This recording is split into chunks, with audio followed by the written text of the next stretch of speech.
Hello guys, what's up? E aí gente, tudo bem? Para você que ainda não me conhece, eu sou a Cislene, professora de inglês. Para você que está chegando agora aqui no canal e está verificando esse vídeo, essa aqui é a parte 2 sobre o assunto Simple Present, que é o presente simples dos verbos regulares e irregulares na língua inglesa. Então, se você ainda não assistiu a parte 1, vai ficar aqui em cima no card e aí você depois vai lá e assiste. Então, é preferível que você assista a primeira parte 1 para você entender o assunto, aí depois você vem para cá para a parte 2, ok? E não esquece de se inscrever se porventura você ainda não é inscrito e ativa o sininho para você receber a notificação das próximas aulas que vão ser postadas. Aí você não vai perder nenhum assunto, dá para aprender inglês em casa e de graça. Vamos aqui? Agora, se liguem, agora é a parte número 2. Vamos falar sobre a forma negativa e o uso do verbo auxiliar do e does, tudo bem?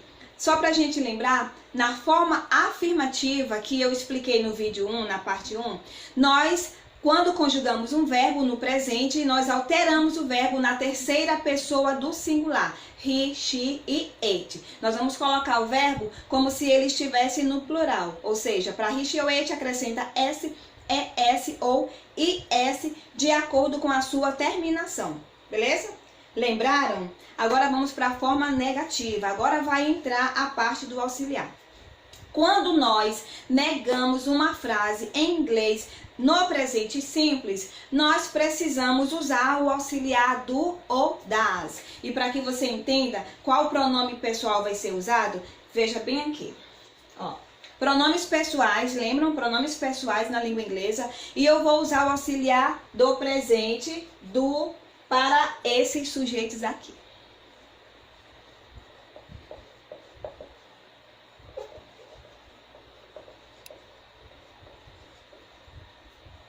Tudo bem? O auxiliar do vai ficar conjugado, vai acompanhar esses pronomes pessoais. Mas como nós vamos negar a frase, então eu tenho que colocar a partícula de negação. E essa partícula vem aqui depois do do.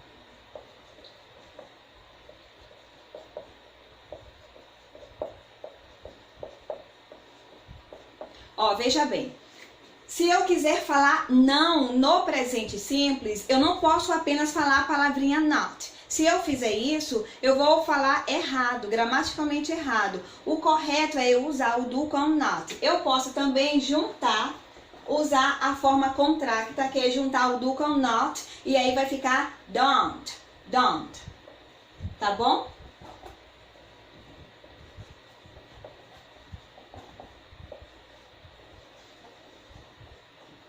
Então, o que eu preciso entender aqui? O auxiliar das, nesse caso das not, porque nós estamos negando, eu vou usar apenas para a terceira pessoa do singular. Lembram que no primeiro vídeo eu expliquei que he, she ou it, ele é a terceira pessoa do singular? São os três pronomes que preenche a lacuna ali do terceira pessoa. Então, a terceira pessoa, he, she ou it, você vai usar o auxiliar das juntamente com not. E aí você pode usar separadinho ou você pode usar na forma juntinha e vai ficar doesn't. Se você usar aqui, ó, separado, do not. E se for para você usar a forma juntinha, a forma contracta, você vai falar don't. E veja bem, se você usar a forma contracta na forma falada, no inglês falado, você não precisa pesar a sua pronúncia na letra T. Esse T vai sumir da tua pronúncia. Então, se for don't, você fala don't. E se for doesn't, você fala doesn't. Agora eu vou escrever aqui alguns exemplos para clarear nossas ideias. Ok? Eu escrevi aqui alguns exemplos para a gente compreender melhor. Se eu afirmo uma frase, a ordem da frase, a estrutura frasal vai ficar sujeito, verbo e complemento. Eu falei aqui, ó, I work on weekends. Eu trabalho nos fins de semana. I work on weekends. Se eu quiser falar que eu não trabalho, eu vou ter que usar o auxiliar do presente do com a partícula not. E aí eu posso usar a forma separadinha, eu posso dizer I do not work, ou eu uso a forma contracta, vai ficar don't. Como eu estou falando, como eu estou conversando, é preferível usar a forma contracta, tá bom? Então entenda. Do not é muito comum nós vermos em livro, em textos. E a forma contracta don't ou doesn't é o que a gente usa no inglês falado. Então aprende as duas formas. I don't work on weekends. I don't work on weekends. Eu não trabalho nos fins de semana, ok? O segundo exemplo aqui, ó. Você estuda espanhol. You study Spanish. You study Spanish. Eu estou afirmando sujeito, verbo e complemento. Agora, quando eu negar a frase, meu sujeito é you. Então, eu continuo usando o don't como partícula de negação. É o do not separado ou na forma juntinha. You don't study Spanish. You don't study Spanish. Você não estuda espanhol. You don't study Spanish. You don't study Spanish. You don't study Spanish, ok?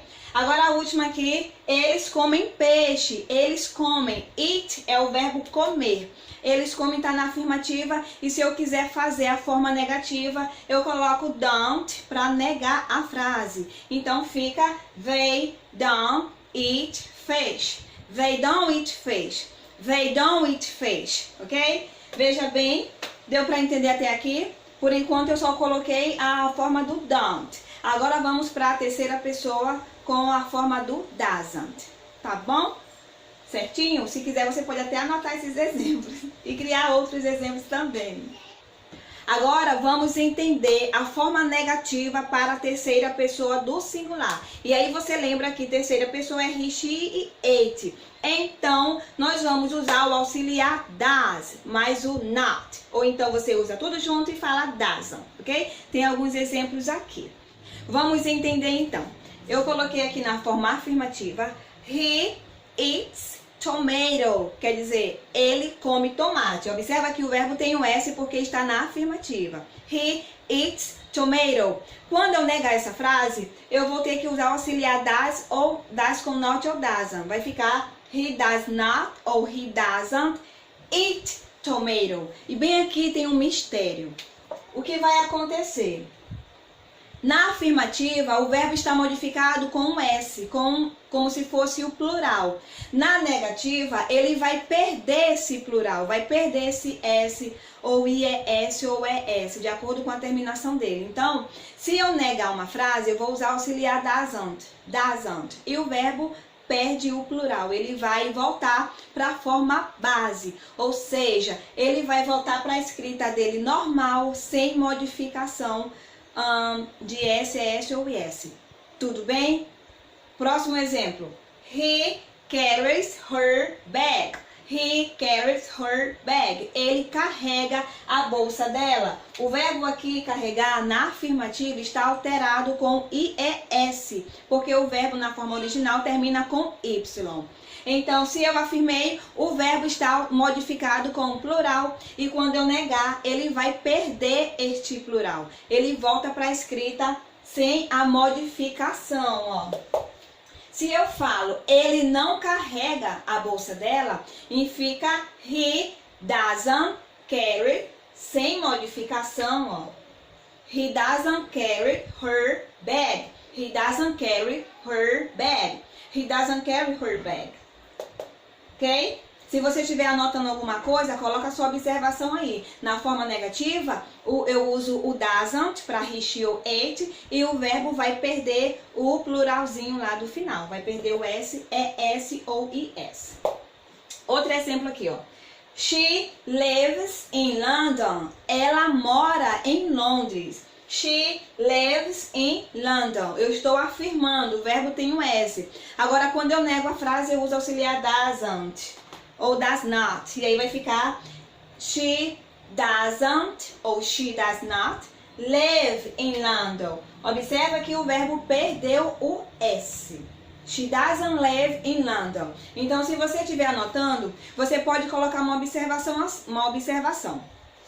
Toda vez que eu negar uma frase no presente simples na língua inglesa e o sujeito da frase for he, she ou it, for a terceira pessoa do singular, o verbo principal da frase volta para a sua forma base. Ele volta para a sua forma sem modificação de S, ES ou IS. Deu para entender? Se por acaso for preciso, você assista esse vídeo mais de uma vez. E aí você faça as suas anotações. Vai pausando o vídeo e vai escrevendo. Se tiver alguma dúvida que eu não esclareci aqui, você pode mandar perguntas por Instagram. Você conhece o Instagram daqui do canal? Então verifica aqui e me manda lá no direct, que fica mais fácil para eu responder lá do que responder aqui, tá ok? Qualquer dúvida e perguntas, ou até mesmo sugestões de aula, eu quero saber sobre assunto tal em inglês, você manda lá no Instagram, no direct, que eu te respondo. Então essa foi a parte 2 do vídeo auxiliar do IDAS. E se eu te ajudei com alguma coisa, se eu te ajudei a esclarecer as suas dúvidas, deixe o seu like, por favor, porque isso é muito importante para o canal. E aí você deixa seu like e, se ainda não é inscrito, se inscreve para receber a notificação da próxima aula, que é a parte 3, que é a forma interrogativa. Só lembrando, eu dividi o vídeo para não ficar muito extenso, ok? So, see you on next video. Te vejo no próximo vídeo. Bye, bye!